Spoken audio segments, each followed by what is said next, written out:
ফকিৰ বিবাহৰ কাম কালকেতু শুভৰত্ন সাফিলুসৰ বলা বলা কালকেতু বহুদেৱ দৈৱকীক আগুৱালি লৈ বিদায় সম্ভাষণ জনাও এবাৰ আৰু শুনা কালকেতু দৈৱকীৰ যৌতুকৰ বাবে সকল বস্তু তুমি পুনৰবাৰ নিৰীক্ষণ কৰাগৈ এইভাবে বেশ বেশ কালকেতু যোৱা কালকেতু পুনৰবাৰ তুমি নিৰীক্ষণ কৰাগৈ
এৰি কথা কওঁ মই বিদায় বেলা পতি ব্ৰহ্মা পতি বিষ্ণু পতি তিনয়ন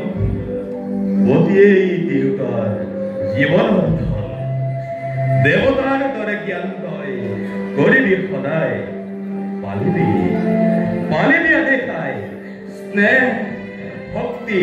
শ্ৰদ্ধা মৰম সকলোকে তই জনাবি বিশেষ তই কবি বিদায়ক খেলত দিবলৈ এই দুৰ্ভগীয়া কংসৰ একোৱেই নাই কৰ্তব্যৰ তাৰণাত পৰি তোক যদি কেতিয়াবা মই মানসিক অশান্তি দিছিলো এই বিদায় খেলত সকলোবোৰ তই পাহৰি যাবি অভক্তি পাহৰি যাবি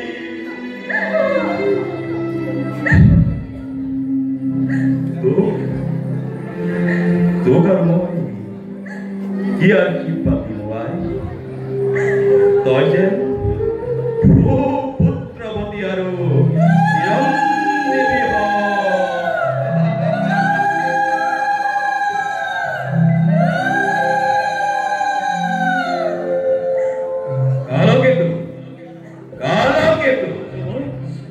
যৌতুকৰ সকলো বস্তু প্ৰস্তুত তুমি কৰিলা প্ৰস্তুত শুনা নাৰীগণ মংগলী গলিত ধ্বনিৰে বহুদেৱ দৈৱকীক জনোৱা বিদায় সম্ভাষণ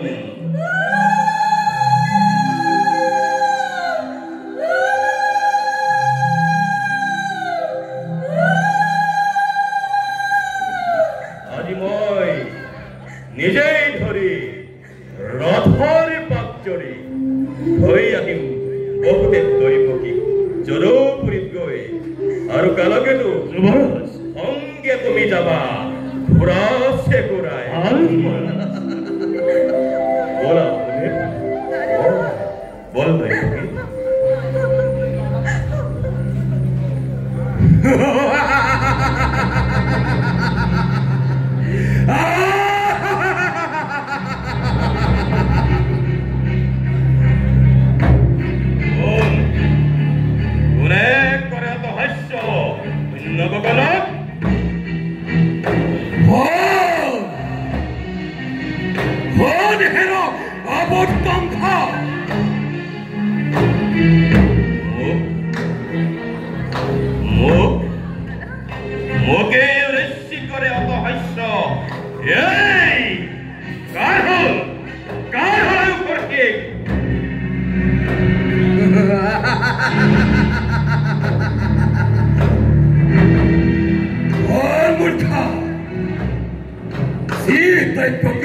বিয়া পাতি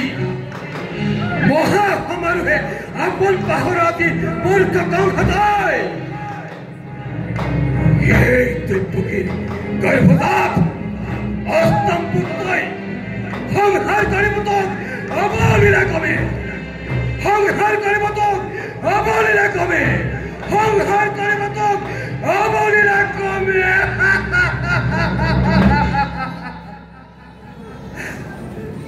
কি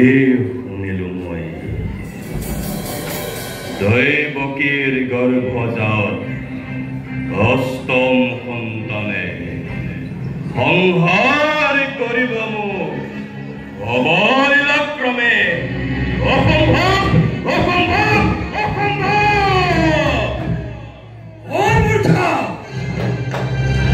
মনত পেলা তোৰ সেই দুৰ্নীতিৰ বৰ আনন্দত আপন পাহৰা হৈ পাহৰিছ তই নিজৰে ভোট ভৱিষ্যত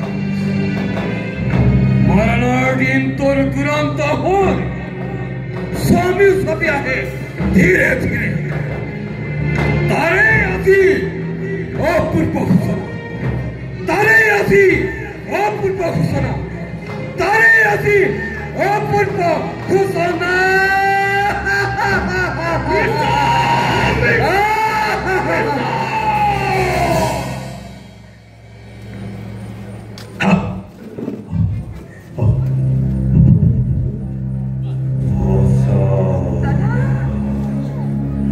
হসা কালকিত হসিকে হসা মনত পৰিছে মোৰ সেই ধৈৰ্যতিৰ অভিশাপ আনন্দতে আপুনি পাহৰা হৈ পাহৰিছো নিজৰ ভোগ ভৱিষ্যত অৱধান কৰি দিছে আকাশবাণীয়ে ভৰাই দিছে গোটেই নিজৰ কালকেতু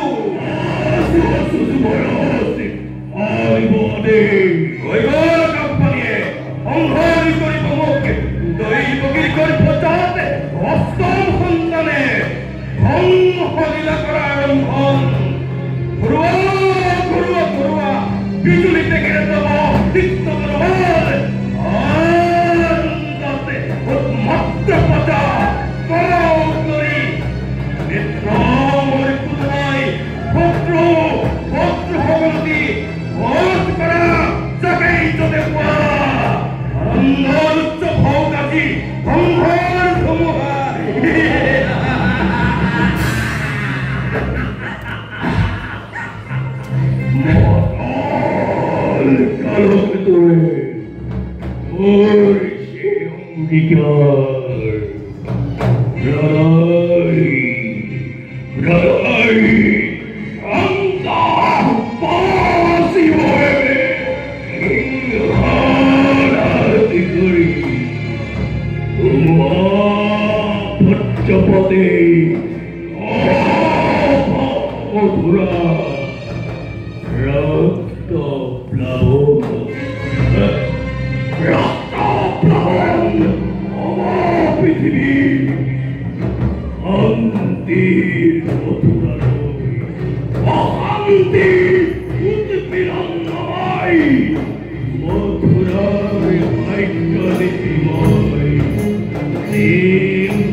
নতুন মিতি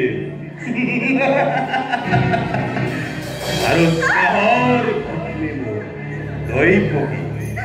ভৱিষ্যত ভাগ্যলিপি পুনিৰি নহয় দুয়োজন একান পাতি মিলন বান্ধোনেৰে বান্ধি দিলো তোমালোক দুয়োটিকে এই মিলনেই স্পষ্টভাৱে কৰিছে ঘোষণা চিৰতৈ কংসৰ মৰণে কিন্তু কে কৰিবা অমৃত কৰলফিল বেশ কথা সেয়ে হওক নব হয় কথা কিন্তু কংসৰ মৰম জানো ইমান সহজ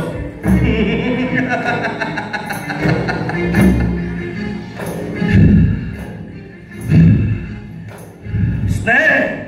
মমতা অশ্ৰেষ্ঠতা বিসৰ্জিলো এই মুহূৰ্ততে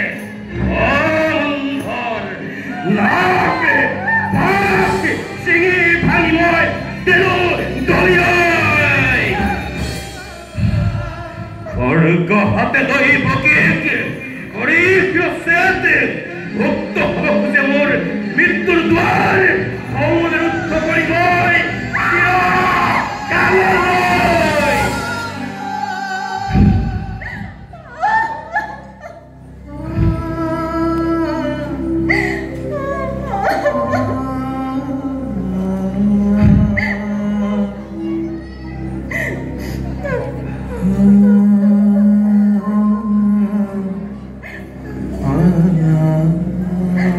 ah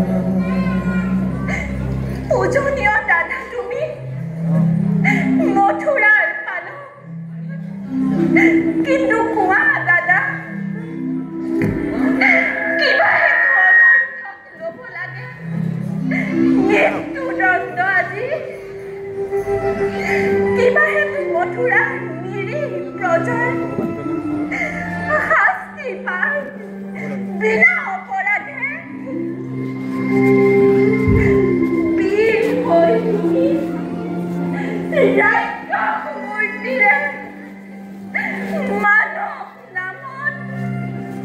কিয় কলংক সানিছা দাদা কিয়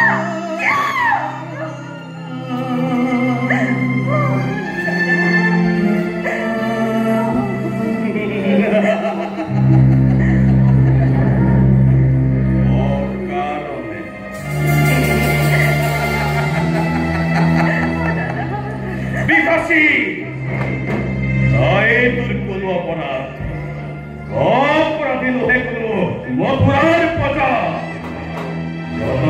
মানে অপরাধী গম্ভীর নাকি কুয়াবকুদে কোনে জানে কোনে করে কিবা অপকার কবরই কিবা আছে মোৰ আৰু কলেও জানো শুনিবা তুমি ৰজা তুমি সৰ্ব শক্তিমান সকলো কৰিব পাৰা ইচ্ছাতে তোমাৰ সঁচা হোক মিছা হোক ন্যায় বা অন্যায় সবাৰই বিধান হয় ইচ্ছাতে তোমাৰ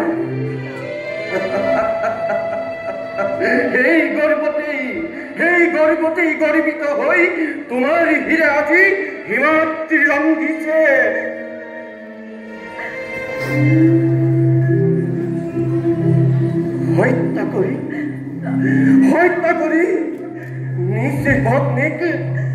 হত্যা কৰি নিজে পত্নীক মৰণকু তুমি ৰুটিবা ৰাজন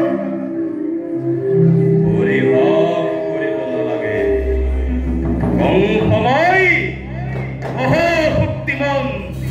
ৰজাময় যেনে ঈশ্বৰ যেনে বিধান অভিজ্ঞতা মোৰ আছে বিবেকত প্ৰথমে হত্যা কৰি ভক্তি দৈৱকীক তাৰপাছত চাম দৈৱকীৰ গৰ্ভজাত অষ্টম সন্তানে কিদৰে কণ্ঠক কৰিব নিধন সাজু বিকশিত মৃত্যুৰ নিমিত্তে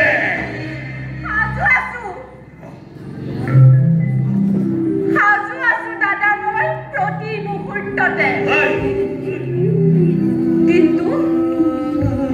কিন্তু দাদা ধুলুক জানিবা বীৰ তুমি মহা শক্তিমান তথাপিতো সন্মুখত দেখা পাই সৌ আগন্তক মৰণৰ স্বপ্ন প্ৰহেলিকা জীৱা দৰে তুমি কপিছা ভয়ত তোমাৰ ভগ্নী দৈৱকী মৃত্যুৰ নামত বিচলিত নহয়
মিছাকৈ ভগ্নী হত্যা স্ত্ৰী হত্যাৰে ভয়ংকৰ গালিবা হানি ক্ষেত্ৰীয় ৰথিত বিনা প্ৰয়োজনে তুমি ৰঞ্জিত কৰিবা। শ্ৰী শ্ৰী যুৱৰাজ, এনে কাৰ্য কৰা যদি ইচ্ছাতে তোমাৰ নৰব তোমাৰ নাম ক্ষেত্ৰীয় সমাজে লাজতে ঘৃণাতে। ভাৰত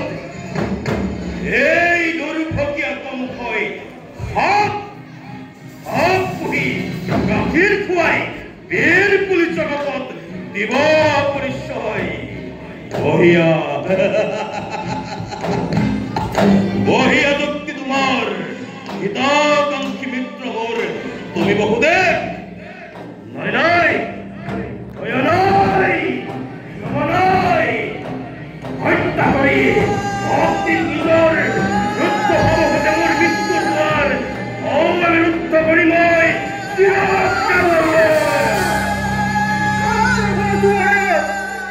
শান্ত হোৱা।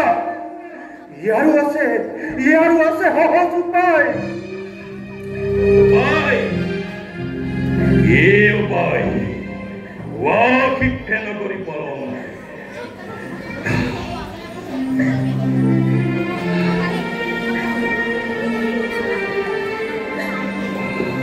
শুনা বীৰবৰ, দৈৱকীটো প্ৰাণহন্তা নহয় তোমাৰ। দৈৱবাদীৰ প্ৰস্তাৱত দৈৱকীৰ গৰ্ভজাত অষ্টম সন্তানে প্ৰাণবৈৰী তোমাৰ।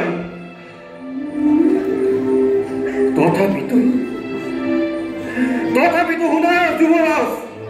স্বৰ্গ মৈত্য পাতালৰ তিনিওতলিক সাক্ষী কৰি কৰিছো আজি মই এক ভীষণে প্ৰতিজ্ঞা।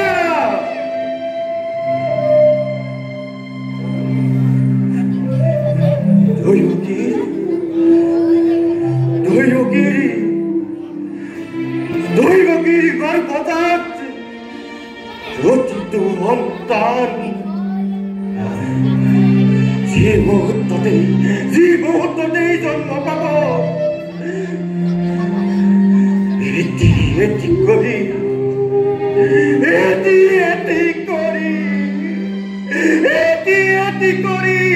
আনি তুলি দিম মই তোমাৰ হাতত।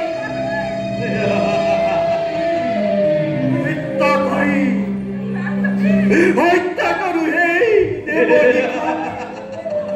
নিষ্কণ্ঠ হবা তুমি চিৰকাললৈ।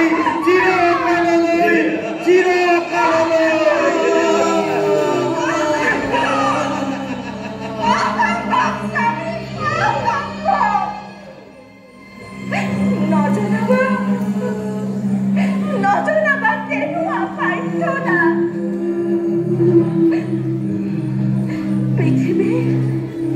পৃথিৱীৰ নতুন অতিথি সৰগৰ দেৱ শিশু সৰল নিষ্পাপ সিহঁতৰ প্ৰাণৰ বিনিময়ে মোৰ জীৱন ভিক্ষাৰ নাই প্ৰয়োজন। নাই কোনো এনে মাতৃ এই ধৰাৰ পক্ষত যিয়ে বিসৰ্জিব পাৰে নিজ গৰ্ভজাত সন্তানক। নাই স্বামী,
নিঃসন্তান স্নেহ। আৰে, নিশ্চয় পাৰিম প্ৰাণন্তেও প্ৰতিজ্ঞাময় কৰিম পালন।